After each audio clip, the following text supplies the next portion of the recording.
Hey there, guys and gals, hepcats, cool kittens, friends and foes.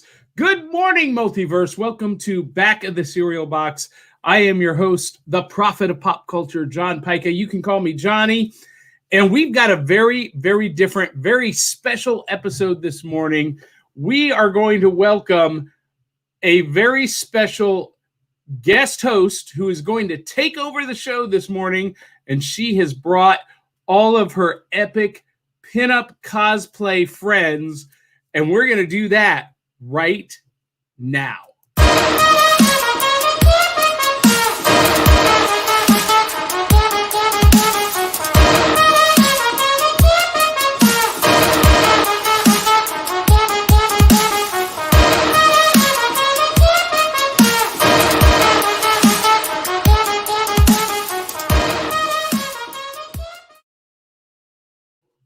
All right, we are back with Back of the Cereal Box. I am the prophet of pop culture, John Pica. And as I bring on our very special co-host, or she's going to take over, it is my pleasure to welcome the one, the only, the mythical, the legendary, my favorite pinup cosplayer on the planet, Miss DL Memphis. How you doing? Good morning. Good morning. How are you? I'm doing fine. How are you this morning? I am doing great. It's a double barrel day today. Oh, yeah. You know what? I'm going to say it's a double barrel day too. You're having coffee and mimosas. Heck yeah. And, you know, as we start every episode, we gotta tell the audience what we're munching on. I saw a bowl in front of you. Yes. What are you munching on? I've got the last of the Mandalorios. That's what I'm calling them. Star Wars cereal, the Mandalorios. They're actually delicious. I'm gonna call them Baby Yoda Crunch. Ooh, I like that. That's good. Baby Yoda Crunch. And I saw a bowl. So what do you have in your bowl? So I am enjoying a lovely bowl of Cocoa Pebbles. Ooh, and Cocoa I'm like Pebbles. trying to figure out where the camera is. So, and for an extra little bonus, there is a game on the back of the box, and it features prehistoric pinup girls, Betty and Wilma. Come on now. All right, so I am a huge Wilma fan. She is my spirit animal. And I posted on our Facebook page early on, Betty or Wilma. What's your pick? Are you a Betty or Wilma girl? I'm definitely a Betty fan. Definitely. As a matter of fact, Betty Rubble is in my cos plans if cons ever become a thing in the future again. Well, hopefully they will. Now, before we, oh, hey, look here. We've got some comments already. So before we bring the girls on, Carl Witzman is watching. He said, I made it. Yay, thanks for making it. And my buddy Scott Hitchcock says, Grogos. Oh, I like that. Yeah, Grogos. I like that. As a pirate in a former pirate band, and I read that as Grogos. And from Memphis, Tennessee, Carlin Stewart is joining us and says, morning. Hello, my friend Carlin. Betty Rebel, all the way. Thank you. Joe McKeel is already here. Howdy, here for about 10 more minutes. Awesome. Thank you, dog. Hopefully he'll get to see all of the gals. Yes. So I want to bring them on immediately. But before we do that, for those of you who watch the show and follow us on YouTube, we did a road trip to Bowling Green, Kentucky last week. Went to Replay Toys and to the flea market. I got a stack of loot, but I wanted to show two things. I got a Mego Stan Lee action figure. I know someone who is going to fight you for that, and she's on this show today. I had to do it. Megos were the thing when I was a kid. and I had an entire collection of them. And after Stan Lee passed away, Mego made a special stand. Now, they also did a Marvel Legends Stan Lee, which I haven't gotten yet. But Megos are like my childhood. So this one will probably stay in the package. I usually open my toys and display them in my collectible room, but that one will probably stay sealed. Now, I was blown away when I found this, DL, and you're going to love this. Okay. On vinyl. Oh. Is that a vintage? Is that a modern reproduction? Okay. Copyright. There's not even a year on it. But it is 2 episodes of the Green Hornet radio show on vinyl. That's awesome. As you know, I love Green Hornet. Yeah, I know you do. That's why I had to show this. And this was my favorite classic radio show. And if I can find more of those on vinyl, I'm going to. All right, so we're going to do a few more comments, and then we're going to bring on the girls. So Carl Witzman was up past midnight, so it's a wonder that he made it. He hosts a private show called Uncle Carl's Green Room. And it's basically a bunch of folks getting together, letting their hair down on a Friday night, and being rude and raucous. Okay. I almost got into a fight because so many people didn't know what WandaVision or The Mandalorian was, and they're just it was living under a rock. Carlin Stewart is a Betty Rubble guy. He also says, Carlin Stewart says SpaceX launch this morning. Oh, okay. Oh. Well, I'll tell you what, our special guests are prettier than any rocket. And Carl Witzman says, I'll be watching on the other computer, Joe. So he's got 2. All right. So he can see everybody widescreened. Yeah. So DL, you know the drill. Do you have any loot this morning, or are you going to save that for your time with the girls? You know what? I actually was wanting to bring them all in and introduce them, and then maybe because I know that they have gathered some loot as well. All right. So I am going to do that, and I'm going to bring them on one at a time, and you can introduce them, talk about them, and basically, folks watching, DL is now the official host. I turn it over to you, oh queen of the pinup cosplay. Oh boy, y'all have fun now. Good morning. So this is the amazing Scarlet, and I have known her for many years. I have worked with her in cosplay, pinup. She's been in a lot of our fashion shows, pinup photography, so all kinds of stuff. So she's awesome. Welcome. Good morning. Good morning. Yay. My favorite hot girl. So this is Heidi, and Heidi also is a staple in the con scene here in the Memphis area. And actually, she's pretty much all over the Mid-South area. And she is known for her hot girl cosplays, usually sporting these awesome wings and wonderful. What's your weapon? I can't remember what it's called. Help me out. A mace. Mace, that's it. I was going to call it a battle axe, and I'm like, oh wait, no, that's me. That'll work. But Heidi has been helping us with a lot of basically cosplay events and pinup events, and she's been kind of around in my circle for several years as well. Welcome. Good morning. Morning. And you were right. You were right, DL. I do recognize Heidi now that you say Hawk Girl. Yes. I have run into her in Oh, her Hawk. thank you. That means a lot that y'all recognize me as Hot Girl. It's epic. Thank you. Good morning. Oh my. Good morning. Hello, Ursula. Hello.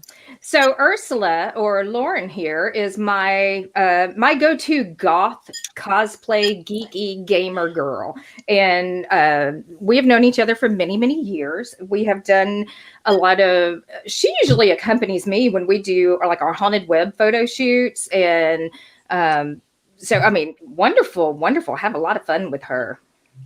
Lauren, Thank you. Lauren, in honor of what you're doing this morning, I've got something just for you. Those poor unfortunate souls. It's sad. It's true. They come coming through my cauldron, crying, "Spells, Ursula, please, and do I help them?" Yes, I do. Actually, you should get her to sing that because she's got a voice like you wouldn't believe. Well, I can't wait to. I would love to hear it. And we are starting a new series on Back of the Cereal Box. Just FYI, singing in the shower. I have the most epic shower for that. Yeah. So if you'd like to be a contributor, Lauren, or anybody else, call us. All right, one last one to bring to the show. The amazing and the wonderful Kat Malone. Okay, so I have a long history with Kat. I would say almost as long of a history as I have with Scarlet, but not quite that long. Kat actually has been pretty much my inspiration for pinup since I started. So she has had a lot of influence on guiding my look, guiding my style. She's also been there for all of our haunted web photo shoots. Actually, you're the one who helped us get in there with that group. And So. That was a very awkward email to send to somebody. I'm like, can we come on in with a bunch of half-naked women and shoot photographs? Yeah. They didn't seem to mind. They were very willing and very open to the idea. So yes, I can see that. But Kat also is. I forgot where I was going with that. But anyway, welcome, Kat. Welcome, Kat. Thank you for having me. I recall what I was going to say. Kat basically is our historian when it comes to like pinup and in the background of pinup and where she came from. So. Let's just get started. Y'all ready? Mm-hmm. Yeah. All right. So Johnny mentioned that we have a little bit of show and tell this morning. So does everybody have their little goodies with them and everything? Oh gosh. All right. So let's start with Scarlet because she seems to be almost vibrating to show you. I'm so excited. I can tell. I can tell. So my item is literally my most prized possession that I own as far as like cosplay and pinup or anything else goes. This is literally my most prized possession in the entire world. I'm so excited. Okay, so this has followed me to several cons. I'm trying to get it in the frame here. This is a actual World War II military helmet, as you can see. I can't tell if you can see or not because this camera's kind of wonky. Okay. But on the front here, oh my God, get it in the frame. Okay. That is Stan Lee's signature. Oh, wow. Wow. And on the top, there is a... I'm the one that's going to fight you for that figure of Stan Lee. It's me. It's me. We're going to fight for it. But no, on the top, there is a signature. You can't really tell. It's kind of, it's black Sharpie on a dark blue helmet, but it is a signature from Frank Steranko. He is a Captain America comic book artist, and he does like the con circuit and everything. But I actually got to meet Stan Lee in person, and he signed my helmet, and it was the most amazing experience of my life. So that is my item. That was my show and tell for the day, and it is literally the most amazing thing I own, period. I think it's safe to say that Stan Lee also put his stamp of approval on your Captain America pinup cosplay. So that was kind of awesome as well. So yep. All right. So let's circle around to Lauren because I think she had something awesome too. Mine's not as awesome as hers, but I recently got a new cosplay. As you know, I like to do random characters who aren't typically cosplay and turn them into like a gothic version of cosplay. So I now have a Miss Frizzle dress from the Magic School Bus. You know what? I want to see a gothic Miss Frizzle so bad. So Yes, that would be so cool. I got you. have you tested it? Have you tested it out? Yes, I have tested it out. I've made a couple TikToks this past week because it's brand new. So yeah, it was really fun. It was especially now that I have, like, you can't tell, but I have the neon orangey kind of hair underneath this. I was wanting to say good morning to Willow, who is joining us this morning. All right, so let's skip over. Heidi, do you have something cool to show us? I have, well, it relates to Hawk Girl, of course. My two of my absolute favorite things that I have are cosplay related. You see my mask right behind me? Yes. That's sitting up there. That's my favorite mask, my favorite cowl. The Sierra Renee, who was Hawk Girl on the show. Actually, I have a picture of her in that cowl, which is pretty cool. And then, since you were mentioning weapons earlier, Oh gosh. of course, gotta have the mace. Oh, that's nice. But what's cool about this particular mace is my son made it for me. Oh, that's so sweet. That's so sweet. Yeah, pretty cool. So yeah, I would say it's one of my most favorite things. It's Hawk Girl related, and it was made by my son. Aww. Okay, can I make a comment here while we have you on screen? I am noticing that you have a Rosie the Riveter look, but you're a little bit out of color. What's going on with that? Well, instead of the typical red, it's brown, of course, for Hawk Girl's brown helmet. Awesome. And then if you ever see Hawk Girl, Pinup Hawk Girl, the DC Bombshells, I love. she has on the green coveralls with the yellow tank top, which is very Rosie inspired. And so I added the Hawk symbol on mine instead of Rosie's typical pin. So yeah, it's a little throwback with Rosie and Hawk Girl mixed together. I think Johnny's giving us a thumbs up. Hey, I have another comment from Willow. She says that Willow says that she's been looking forward to this discussion since John announced it. Well, I hope that we touch on all of the bases here. All right, so let's move over to Kat. Kat, I know you have an incredible pinup collection. What did you bring us this morning? Well, I don't know that I have the incredible pinup collection, but I do collect little quirky things that I wanted to show you guys, which you can find pretty much anywhere when you're out and about. But my friend got me this postcard here hold on, let me hold it to the camera. And what I love about these is people take just random pinup photos of any random girl, and they always put some fun, sassy kind of statement with it, which this one is, if you can bake a cake, you can make a bomb, which, it's always a good.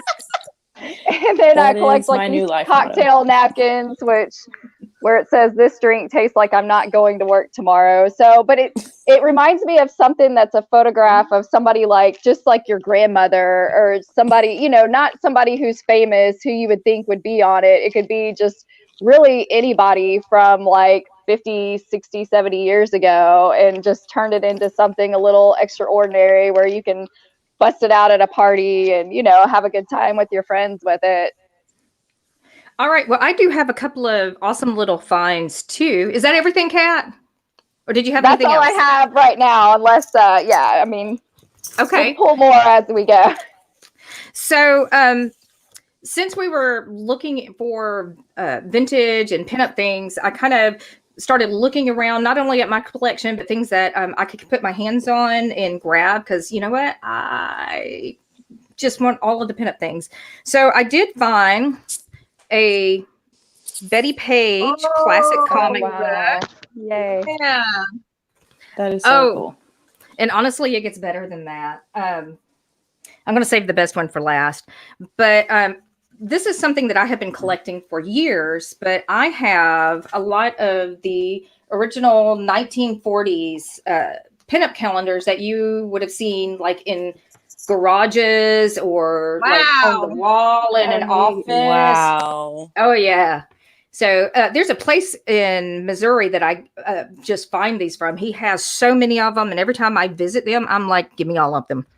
Now, my prize, and this is it's a confined, and I have actually taken it out of the package to just make sure that it's not fake. But I have a photograph, and it's actually a photograph of Betty. I've had this for several years, but this is one of my favorite pieces right here. And of course, that's her on the little ottoman with the leopard robe, which obviously at this point has pretty much come off. So, all right. So that's my goodie. Nice. Well, hey, before you guys get too far, DL, I forgot to tell you guys something. Sure. I've posted it online in the past, but did you know that my mother was a professional pinup? Oh, wow. She was a calendar girl. And there are published prints of my mother, the poses that she did for, I'll have to dig those out and send them to you, DL, because it's pretty epic. I would love to see those. I have some photographs that of my mother from years and years ago that honestly could have been. My mother was not a professional pinup, but quite honestly, she very easily could have been. She definitely could have been. Oh yeah, my mother was, not gonna lie, my mom was hot when she was a young woman. So yeah, thanks. Yeah. Same. So all right, so we're gonna get started with the whole conversation about pinup. And quite honestly, you cannot talk about pinup unless you go back and start talking about where she came from in her history. So let's do just a real quick pinup 101 history lesson. And I'm going to turn it over to you, Kat, because I think that you would probably be the best equipped to talk about this. Okay, yes. So the pinup girl, I guess, came into the height of popularity, I would say, in the 1940s and during World War II, where your gentlemen would take these pictures out of magazines and they would plaster them up wherever they were stationed at, and that hence became the name. It was a pinup.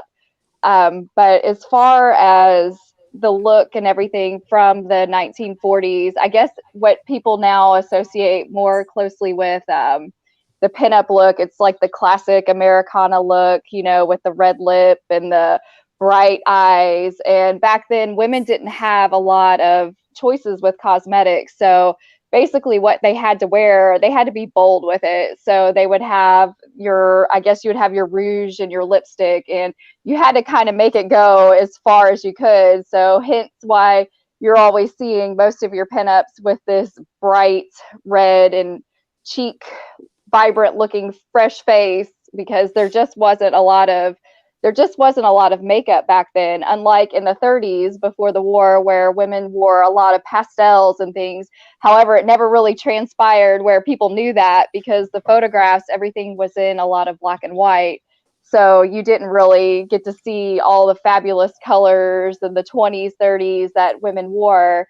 And I guess that look just kind of carried over and became a little more extravagant into the 50s, where you have the more glamorous bombshell look, and bleaching your hair all of a sudden became a trend. And that's where you get your Marilyns, and the look just kind of, I guess, went on to the 60s, where the hair got a little bigger, and hence the beehives and the bouffants, and the dresses got the hemlines. As the years are going, we're getting shorter and shorter, so the dresses were becoming more of a I would call them in today's time like a shift dress, where it's kind of just, where it kind of parks a little bit, a lot higher than the knee, but that became more of a trend. And then moving to your 70s, where you had your Farrah Fawcett, and she was, I guess, considered the pinup of that era. And then into the 80s, I guess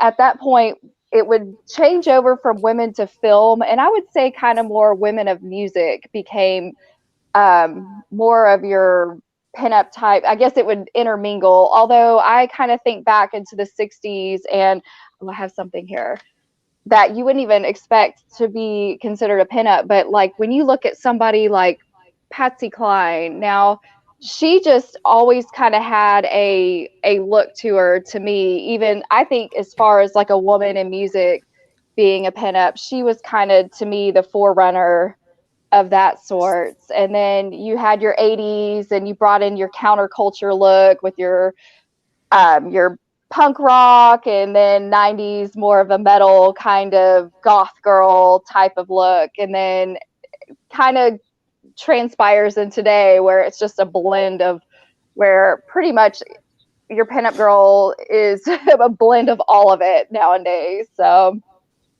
that's kind of a quick rundown. Yes, ma'am. Oh, no. I was just going to say, so obviously you have an extensive history, and quite honestly, when it comes to pinup, as long as men have been able to draw women naked, there's pretty much been pinup. So it's just been various forms and different mediums. And so just thinking through all of those years of pinup, is there a person, a contributor, an artist, somebody that stands out more than anybody else? And by the way, nobody say Betty Page.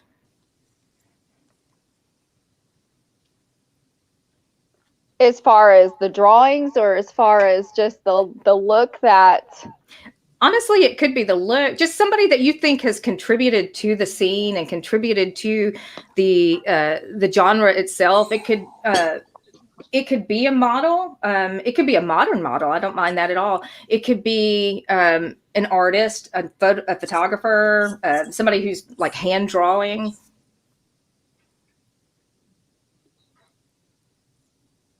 Anybody? Anybody? Anybody? Anybody. Oh, we didn't know it was for all of us. Sorry. We thought it was Oh, my just bad. for her. Yeah, go ahead. Okay, I actually have two top favorites. One of them's kind of out there, Lucille Ball.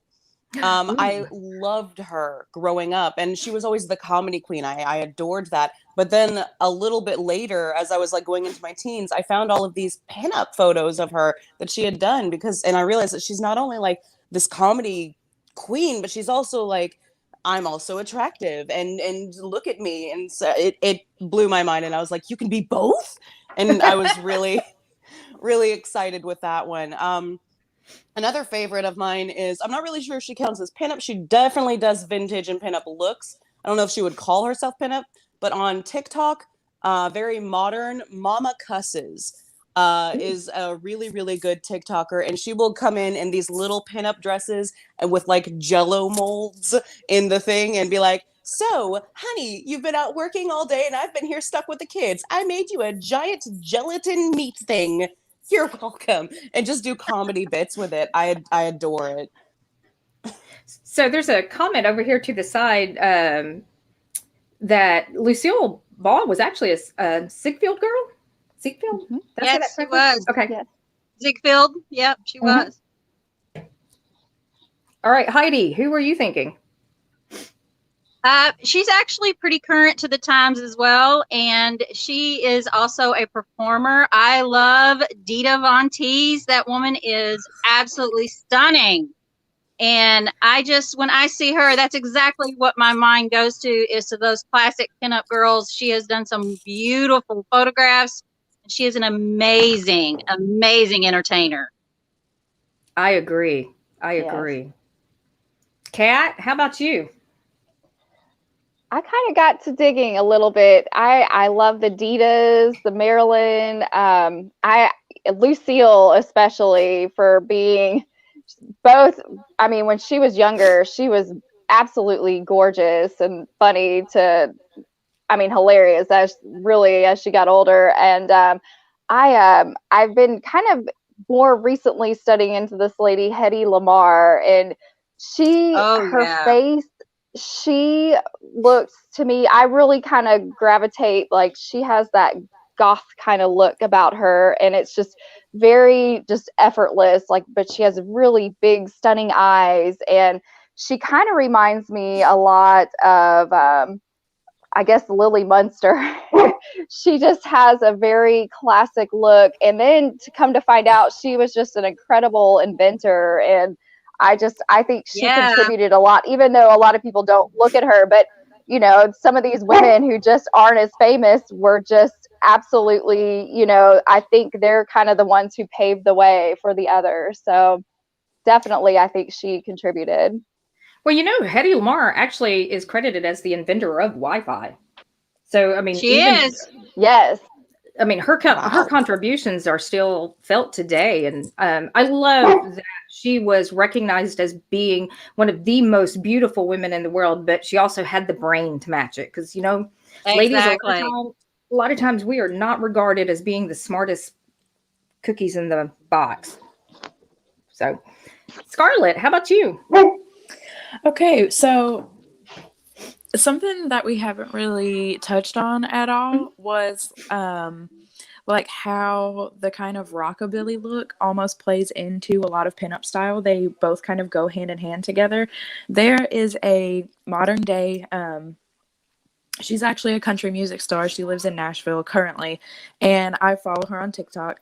And she has the most amazing style, the most amazing hair and makeup. Her name is Hannah Dasher. Ooh. And she has an incredible voice. She's very like Dolly Parton almost. And like she is just so beautiful. Her hair is amazing. She always does these giant like full curls and this awesome winged eyeliner, and she always has like these very rockabilly outfits on almost, and she is amazing. Like if you haven't seen any of her stuff, you definitely need to go look her up. She has videos on YouTube and stuff too, but she is amazing, and she is definitely more modern day. Obviously, she's pretty young, but she's on TikTok and she does like cooking videos, but she reminds me so much of like Dolly Parton and that like country music rockabilly side of pinup, and she is amazing. Okay, first of all, who doesn't love Dolly? I mean, Dolly Parton. Actually, Right. she was going to be one of my references. Thank you for stealing that. But It is what yes, it is. I love Saint Dolly. I mean, quite honestly, she's it. But one of my favorite, I don't know that she is really a That is Hannah Dasher, but oh, she's adorable. right? And Yeah. she's so talented. Her voice is very similar to Dolly Parton. Oh my gosh. Oh, She's I'm amazing. going to have to go find her. One of the ladies that I have really, and a lot of people when they look at me, they think that, oh, you've patterned your look after Betty Page. And although I have, and I can't believe that none of you have asked, why not Betty Page? Why can't you talk about Betty? So we'll come I was going to Why ask, not but Betty it just hasn't Page? come up Why yet. can't we talk about Betty? I'll come back. I'll swing back around to that. But Okay. my favorite is probably Tora Satana. I love her, and she is basically one of those like vintage 1960s icons. I mean, she was a burlesque dancer, absolutely gorgeous. Of course, she did Faster Pussycat Kill Kill, which is one of my favorite movies. But I think a lot of times people look at me and they're going, oh, Betty Page. And I'm like, no, it's Tora. Tora is a lot of influence in what I do. Okay, so the reason that I specifically said no Betty Page is every time I go to pinup shows, and I know that a lot of us have probably been to judged pinup contests, and whenever you get to the Q&A section and the question is asked, who is your favorite pinup? And I really hate to say this because I do love Betty, and my style does emulate her quite a bit. Everybody always says Betty Page. It's like the first thing that comes flying out of their mouth. And I'm like, let's have a little originality, because there is my queen. Okay. And Dolly. Look at Dolly. But it's one of those things that I'm always thinking when somebody just spurts out Betty Page at one of these events, I'm like, you really don't know that much about pinup. You don't really know that much about the culture, because there are so many. I think I saw a comment earlier from Courtney Stafford that said Ava Gardner was beautiful, and she has a gorgeous collection of pinup photos. And of course, Betty Grable, who was at one point the iconic pinup. Okay. But also, I'm really big into pulp. I do a lot of like for myself, I do a lot of noir type photographs, and I love the old vintage books that have the pulp covers on them. So is anybody loving pulp right now, or is it just a me thing? My husband would be with you on that. Oh, really? Mhm. So, you know what? And one of the things I think is interesting is pinup has always been regarded as a ladies on own type of, or ladies only type of industry. But, you know, there was this whole thing called beefcake. Does anybody remember that? Any thoughts on the half? Oh, Ah, there it is. There it is. Oh my. I think this may have been. I want to say this was like a 1972, 1974 picture, and this may have probably been one of the first Wow. pictures of a, yeah. Somebody should take that down now, shouldn't they? That image is going to burn in my mind forever. But that was actually probably one of the first pictures that I ever saw. And I know that they were, Beefcake was around for years, but yeah, so there was that. Any thoughts on Beefcake? Anybody you loving? I'm just gonna get my husband to take some of those photos later. Thank you. Oh, well, That's a good answer. If you think about Hot it, here like, today, the lady. if you think about it, the whole concept of like the firefighter calendars, like where fire departments take pictures of all their firefighters in like half of their uniform, or like just the like hat or just boots or whatever. Like Oh, yeah. that's kind of the same concept. I mean, it's kind of the same thing, just very modern day. Yeah, I agree. And I absolutely love some of the really old images. I found when I was looking for that picture of Burt Reynolds. Yay. Love that one. Yes. Harry Houdini. By the way, I know that everybody knows this, but Johnny is a magician. He's a great magician. And honestly, I think that several of my crew have probably been up front and heckled him a bit in the past. We apologize.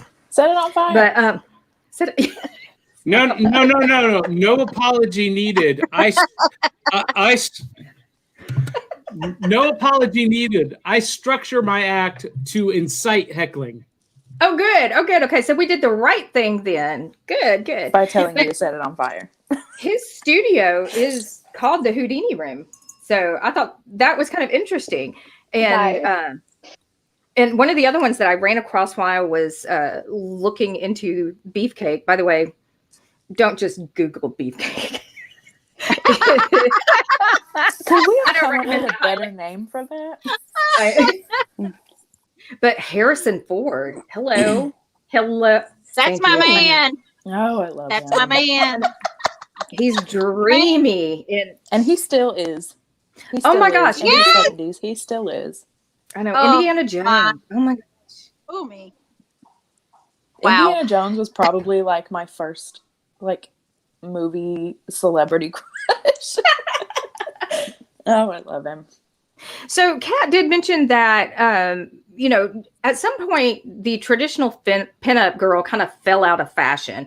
And then we saw basically the subcultures and the countercultures emerge. And that was more along the lines of, I think that kick-started with, you know, your sexy gothic icons. Because I think like Morticia showed up in the 1960s. You had Lily right around that same time.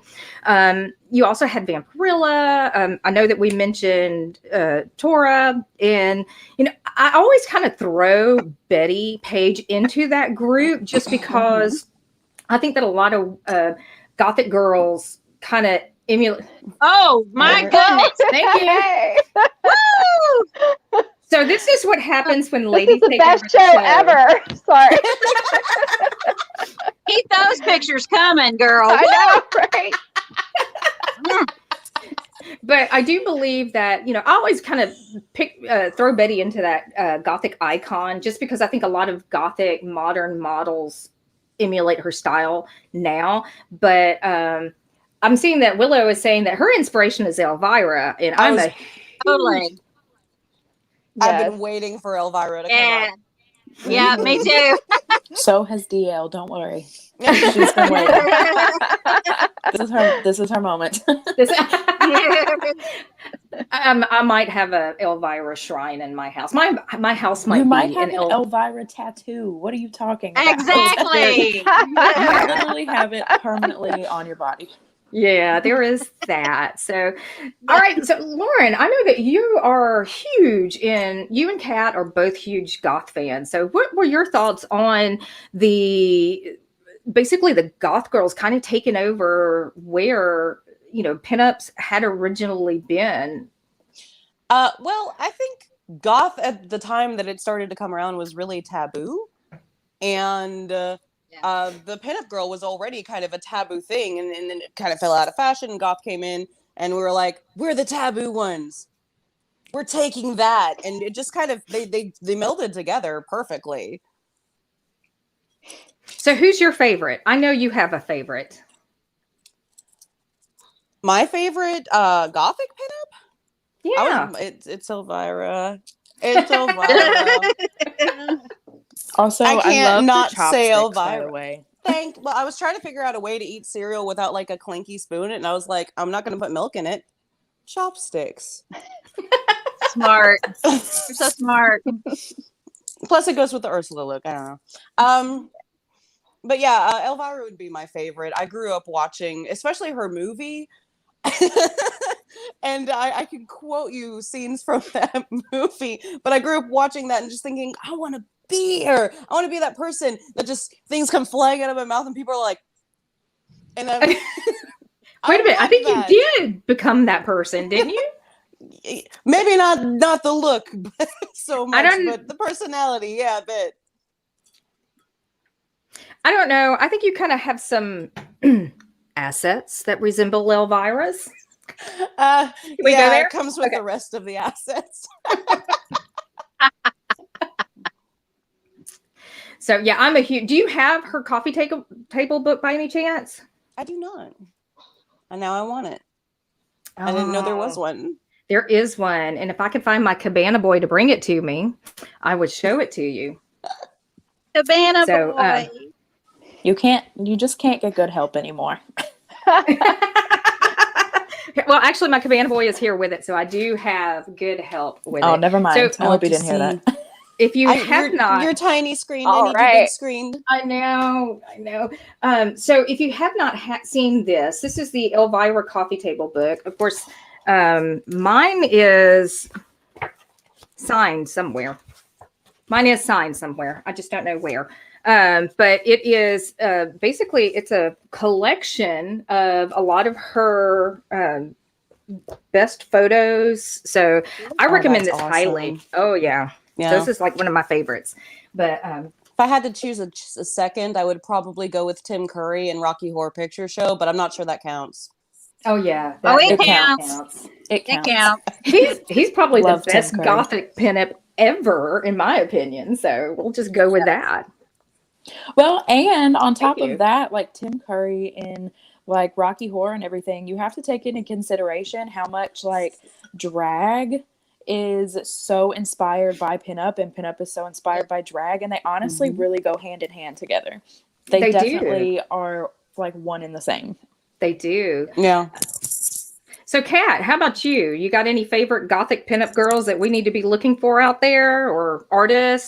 Well, I think with going back to how they kind of reemerged from pinup to goth in the 80s, 90s, I always think of like your Tim Burton girls. I always kind of think of like your Winona and your Christina Ricci, and then evolving into your Dita, of course. And then even in today's time, I think of like the Martha Stewart of like a goth girl would be almost your Christine McConnell, and how she just reminds me of somebody who is, way more talented than anything most of us women can do as far as putting your house together and baking a cake and that type of thing. But I really think that it's kind of the culture is reemerging from that goth back into that kind of glamorous, almost pinup girl, back from like a almost where it looks like somebody's caught in time and not necessarily using all the rules of your traditional pinup, but adding in some of that modern flair along with their own style. And so I don't know, it just keeps evolving. So it keeps getting more fun as it goes.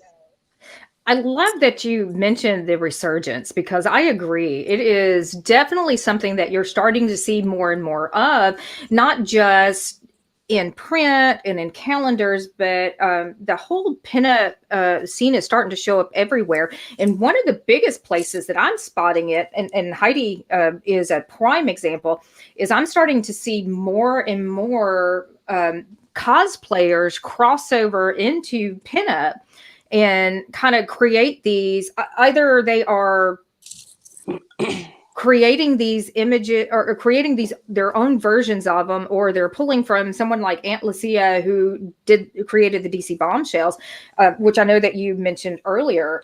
So Heidi, are there any vintage style comics cosplayers that you're thinking that everybody needs to be looking out for, or somebody that you just we know Hawk Girl, but I know you have a few in your collection of cosplays.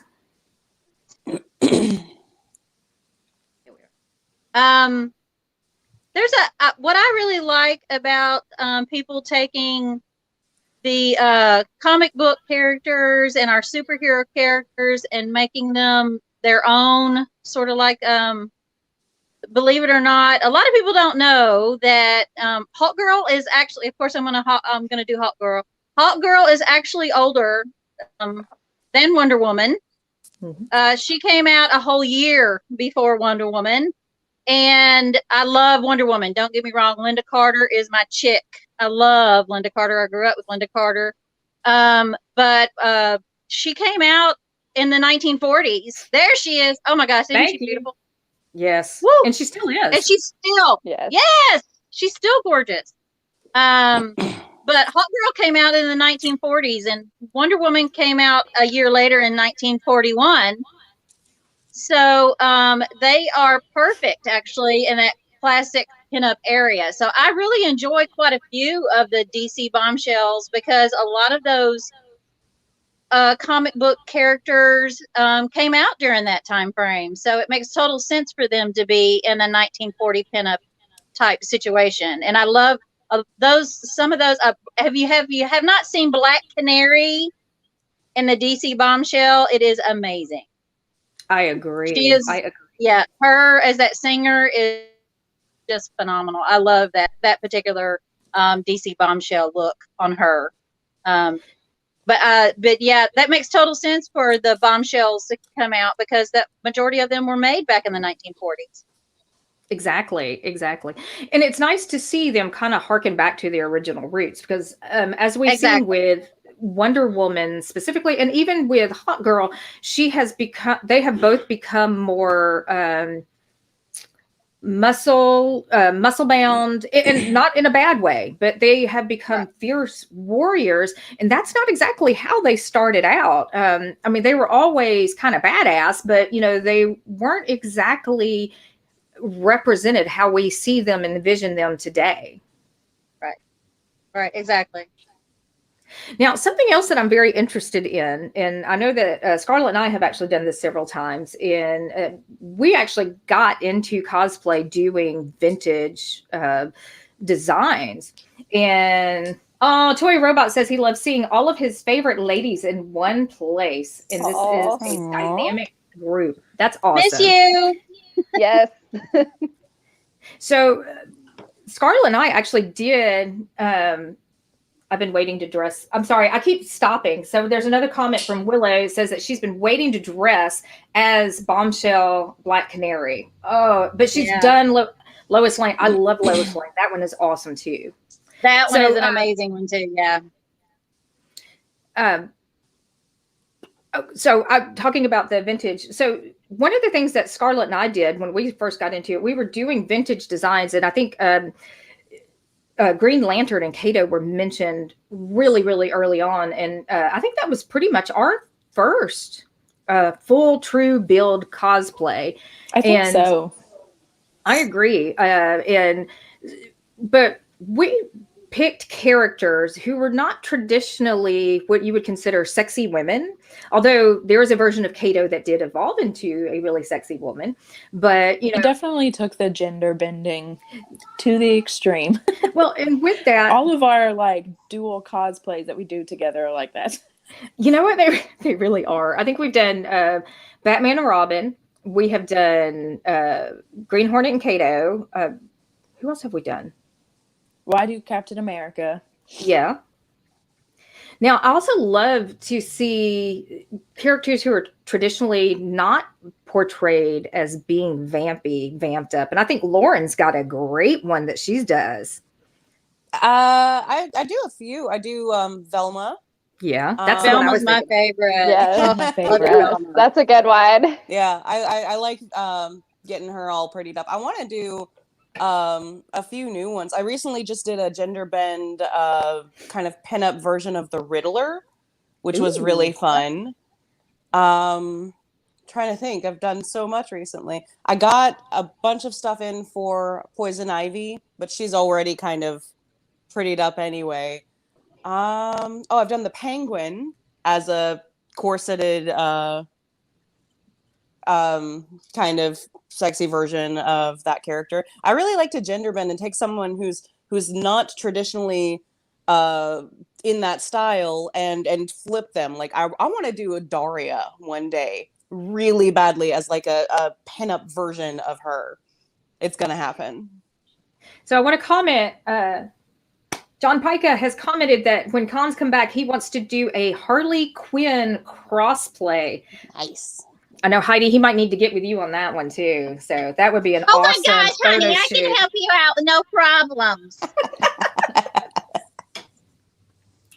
So why do you think that we as cosplayers and as pinups tend to lean towards some of those, I guess, less sexy characters and try to vamp them up? I mean, why do you think we do that? I personally think it's because, for me at least, I identified with those characters growing up. I identified with Velma and being the kind of reading the book and too nerdy, and no one really, like, everyone kind of made fun of Velma growing up. And then later, everyone really loved Velma. And I was like, I really identify this, but I want to switch it to something that makes me feel good.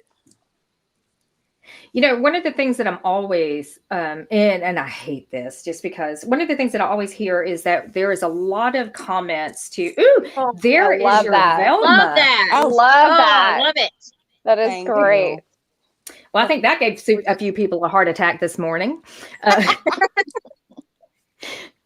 But one of the things that I am always, I guess, kind of catching flack for myself, and I hear, is that a lot of the cosplay is specifically girls, and especially those of us who kind of lean towards the pinup aspect of it, but just cosplay girls in general are regarded as not being fans. How would you? Oh, I see. I hit a nerve with Scarlet. Go ahead. How would you respond to that? Okay, well, it's definitely something that is really, really bad in like the comic, gaming, anime, con, all of that stuff. That whole community tends to be a little bit gender discriminatory, not gonna lie. Towards women for sure. It's kind of the same energy as like when somebody sees like a young teenager wearing like an AC/DC shirt or a Nirvana shirt and they're like, can you even name 3 songs? Like, it's the same energy. Like, you always get questioned and harassed about like, do you even know who that character is? Like, do you even know? And it kind of invalidates like the women that do want to do these like really sexy characters, like Slave Leia, for example, is an absolutely amazing cosplay. The women that cosplay her have such amazing confidence that I absolutely do not have. And they always look so amazing. But like, you know, you kind of see these like, like live in their mom's basement people that like that only come out for cons, like crawl out into the public for cons and stuff, that want to harass these women because they're doing like sexy versions of these characters, and they think that it's like just because they're sexy or whatever. No, like we can still be fans of it and still enjoy most definitely. like looking like that and like being attractive and everything. But there definitely is some gender discrimination in con circuits, in like the anime community and the gaming community especially. I know Lauren can definitely attest to that. And on behalf of all men in the con community, I apologize. Oh, Thank that was you. absolutely not thanks, directed at you. John. No, I listen. I rail and rant on what I call the neckbeard basement dwelling mouth breather all the time. Well, I know that we are pretty much at the end of the show, so I'm going to pass it back over to the the prophet of pop culture, John, and let him just kind of lead us out. Well, hey, thank you so much, everyone, for being a part of this morning. This has been awesome, and I don't know why I have shadows on my face. I'm lit. I've got a window here. Maybe I need to open it. Maybe that's the problem. Now it's Actually, real if it were bright. black and white, it would have that whole vintage noir thing going on. Yeah, I was going to say, cut it back just a little and you can have that mysterious shadow across. Anyway, you guys brought up a lot of great topics that we need to probably do this again. Definitely. Because this has been one of the most fun episodes that I've had with you ladies. And I have a confession to make. And those of you who have met me personally, you know this to be true, that I fall head over heels in love with every woman I meet. And and my curse, though, is that God made me such a hideously ugly bridge troll that it's never reciprocated. So That's not true. No. but you know, I Did you have. say bridge troll? Yeah. Yes, he did. And anyway, that's why I love hanging with the cosplayers at cons. That's why when I see you at a con, I go over the moon because I have just absolutely fallen in love with you. And so I want to put you in my purse and take you home with me. I don't carry a purse, but It's a merce. It's a satchel. It's a merce. but we just got, And that's called kidnapping, and that's wrong. Let me put you in my fanny pack. Beware of the Locks rand, of all your Johnny hair in Drugs. here for later to make a hair puppet. and so here's the thing. I want to close with this comment on about that that fandom. And Carlin says there's a differentiation of fandom, and it applies to both men and women, TV, movie, newbie fans versus the from youth books and comics. Yes, there is a difference, but the problem is that there shouldn't be these tiers, right? Everyone should be a fan. Let's appreciate and accept everyone. If you're a newbie, if you're old school, whatever. But I just want to say, I have this theory about those basement-dwelling, neckbeard mouth breathers. That the reason that they feel so empowered at cons to harass and to sometimes physically get a little handsy is because modern pop culture media has taught young boys and men that women are objects to be possessed and fantasized about. Video games, comics, movies, porn. And we've got to change that culture. I agree. So that's my 2 cents on that. We have a few last minute comments. Joe McKeel says, okay, I'm back. Just as we're going off the air, Joe. Bye, Well Joe. done. Well done, Joe Dog. Cherry Jubilee from Chicago says, kittens here stranded. And I don't know if you remember, DL, you met Cherry Jubilee at Geekonomicon. She was, she sang, and she was hanging out with us at the Diesel Punk podcast booth. And Yes. Carlin Stewart says, gotta pay the toll. Wait, John, is that you? What? I don't know what that means. He's calling you a troll, a bridge troll. The bridge troll. Yeah, okay. I got it. And Willow Schuyler says, I got flack for dressing up as Jill Valentine from Resident Evil. I do not pay attention to the toxic fandom, the toxic way fandom has become. I will dress as my favorite characters because I dress for me, not anyone else. And toxic fandom is a whole other episode. Yeah, good for As you. you should. Carl Oh, Witzman yeah. says, great show. Yes, you should. And Joe says, hey, at least I came back. So we will definitely have you all back on. And listen, any of you individually who want to be a guest on the show, this is DL's third time on Back of the Cereal Box. And she's just now become an official co-host, even though she can't do it every week. So, yeah. Yay! Thank you. Yes, thank you for having us too, DL and John. Oh, This you has been better so believe fun. I'm going to any of come you. back for y'all. Any of you who want to be a guest and talk about geek pop culture as we eat our breakfast cereal on Saturday morning, you are welcome. I will call you, Lauren. Scarlet, you guys are welcome anytime. Now, before we go, a couple of things. If you like what you see, support the show financially. We take donations at PayPal at johnpica@johnpica.com. It's right along the bottom of the screen there. $1, $2, $50. Hallelujah, a C note. And that just helps improve the quality of the broadcast and helps us market even more. Last week's episode is just hit 4,000 views on Facebook. Wow. And so I think that's awesome. good. I'm not sure. Congratulations. That is Yeah. good. Yes. So, We're but hoping more for this. yeah, well, that's because I advertise. A lot of people doing this don't advertise. So, I'll drop a few bucks on some ads and, it generates views. And we're going to do the same for this. And I'm hoping this show gets 10,000 views. That's my goal. We hope so too.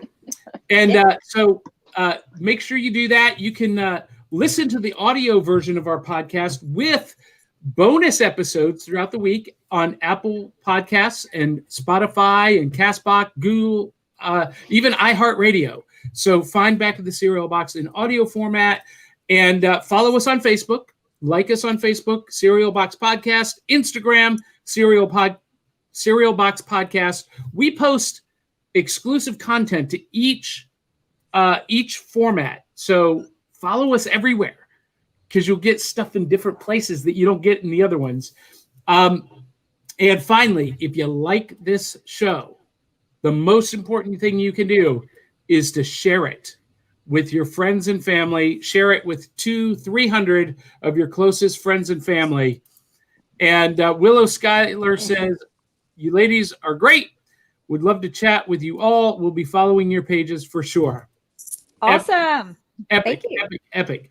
And we'll Thank you. post those links in the show notes when this finishes processing so you can follow all of these lovely pinup ladies. Thank you, DL, for putting together a great show.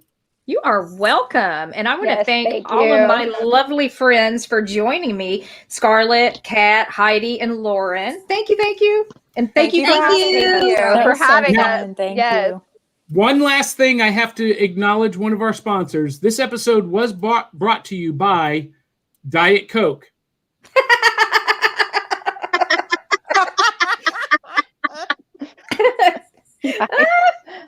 I don't know what you're talking Welcome. All right, ladies, friends, and foes. Thank you for joining us. Until the next time, love you, mean it. We'll catch you on the flip side. about. Bye. Bye.